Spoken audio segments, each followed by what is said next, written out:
The Kansas City Chiefs have found their way to 8-0 this season by winning in some improbable ways.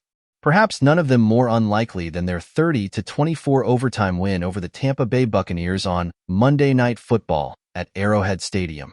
The Chiefs trailed by 7 points in the fourth quarter but rallied with 2 touchdown passes by Patrick Mahomes, who injured his ankle while throwing the first one. He returned for the next defensive possession to lead a 15-play drive that consumed more than 8 minutes. Baker Mayfield led the Bucs on a touchdown drive to tie the score in the final minute of regulation, pushing the game to overtime, where the Chiefs scored a touchdown on the first possession for an automatic win. DeAndre Hopkins was big for the Chiefs after their recent trade for the wide receiver with the Tennessee Titans.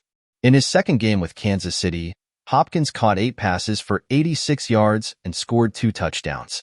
Here are the most important things to know from Monday night for both teams. QB breakdown. Mahomes got his first completion of 20 or more air yards since Week 4 on a 35-yard pass to Hopkins in the first half. But that was Mahomes' only completion of more than 20 air yards. He was also sacked 4 times. Most surprising performance.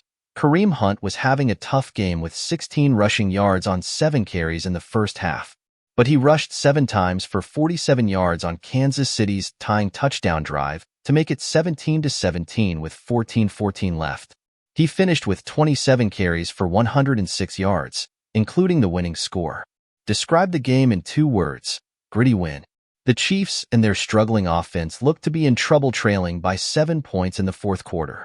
But they cobbled together 2 touchdown drives, one with a hobbled Mahomes after the ankle injury to take a 24-17 lead before capping off a win in OT. Despite being without their top 3 wide receivers in Mike Evans, Chris Godwin, and Jalen McMillan, the Bucs almost knocked off the NFL's only undefeated team, but instead, they have now dropped 3 straight. Wide receiver Ryan Miller caught a 1-yard touchdown pass from Mayfield to tie the score 24-24. But their defense couldn't hold on, with a 10-play overtime drive capped off by Hunt's 2-yard touchdown. The Bucs dropped below .500 for the first time season. They have one more game next week hosting the San Francisco 49ers before their Week 11 bye, and then Evans is expected to return. From there, their schedule gets considerably easier, as just one remaining opponent has a winning record, the Los Angeles Chargers, suggesting they could make another late-season playoff push. QB breakdown. Mayfield completed 23 of 31 passes for 200 yards and 2 touchdowns.